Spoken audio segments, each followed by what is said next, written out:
Don't forget to subscribe and leave a comment on this video saying I subscribed. Let's get into it.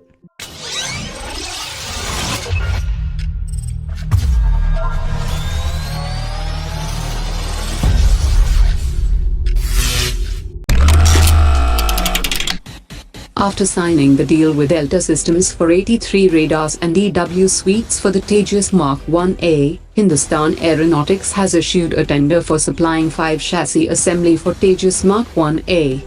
Hindustan Aeronautics will start the assembly of the first Tejas Mark 1A from mid-2020, and it is likely that the first aircraft will be ready for initial ground trials by early 2021, and the first flight of the aircraft will be carried out by the end of 2021. The aircraft will not be required to go through flight handling trials, and most of the trials will be limited to the upgraded systems and new avionics which are going to be installed in the Tejas Mark 1A. As India's first indigenous aircraft carrier reaches its third and final phase of construction, the Indian Navy Chief has confirmed that the design for the second indigenous aircraft carrier has been frozen. The construction of the carrier will take between 7 and 10 years, and the construction will start within a 3-year period. He also added that the Navy is planning for a new twin-engine carrier-borne fighter jet, based progressively from the naval Tejas prototype, and this project is unrelated to the Advanced Medium Combat Aircraft program. The Adani Group is set to pick up a significant stake in Alpha Design Technologies Private Limited, with an initial investment of more than 400 crore rupees. The company works on products ranging from drones, helicopters and simulators, and is also a major supplier for the indigenous light combat aircraft program. This acquisition is likely to coincide with the unveiling of the Adani Elbit Defense Systems facility, that will manufacture the Hermes 900 UAV for the global market. 4 projects that have been initially identified under the program includes a new fighter jet, naval helicopters, a new diesel-electric submarine and a future-ready tank.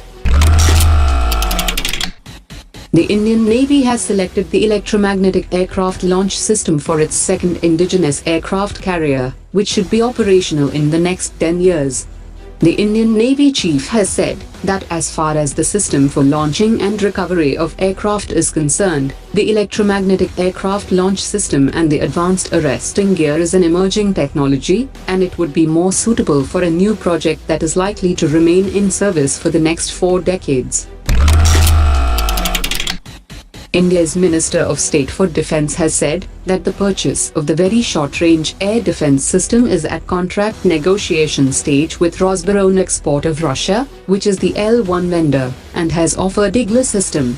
The ministry also clarified that the Russian firm will also provide major support to country's Make in India program through the transfer of technology to Bharat Dynamic Limited and Ordnance Factory Board. The Defence Ministry had announced the winner of the tender after the bid submitted by Rosaveronexport was found well below the benchmark price of $2 billion, while Saab Group had bid $2.6 billion, and the French firm MBDA quoted $3.7 billion. India is now stepping up efforts for a concrete military outreach to Africa to counter the deep strategic inroads made by China in the world's second-largest continent. India will conduct an Indo-Africa field training exercise from 18 to 27 March 2019, which will see the participation of over a dozen countries, including South Africa, Ghana and Kenya. The Indian Army Chief will also visit Tanzania and Kenya from 17th to the 20th of December to bolster defense cooperation between the countries.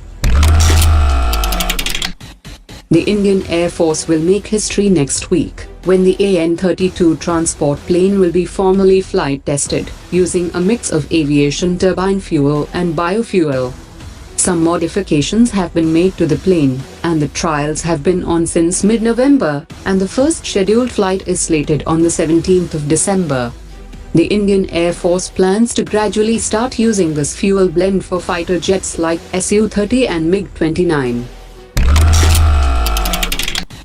The indigenously developed Airborne Early Warning and Control aircraft is participating in the ongoing India-US joint exercise named COPE India 2018.